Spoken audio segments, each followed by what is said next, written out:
Sementara itu dari Jemberana dilaporkan maraknya truk besar yang melebihi batas maksimal beban melewati ruas Jalan Gilimanuk dan Pasar sangat disayangkan Ketua DPRD Kabupaten Jemberana Ketut Sugiasa. Selain merusak jembatan, truk kelebihan beban ini merusak jalan sepanjang Gilimanuk dan Pasar. Ketua DPRD Kabupaten Jemberana Ketut Sugiasa menegaskan petugas tempat timbangan di Cekik Jemberana agar menindak tegas truk-truk dengan muatan berlebihan. Sinergi pusat, provinsi, dan daerah diperlukan untuk menangani masalah ini, sehingga di kemudian hari pusat dan daerah tidak saling menyalahkan.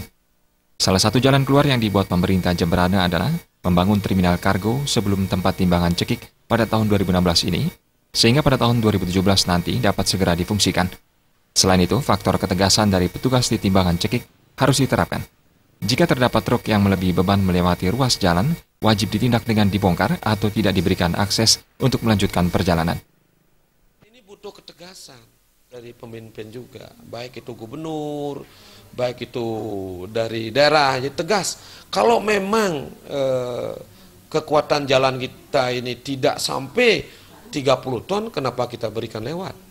Ini yang harus kita tegaskan. Jadi kalau memang tidak boleh, ya tidak boleh. Kalau memang dia harus bongkar di sana, ya harus dibongkar.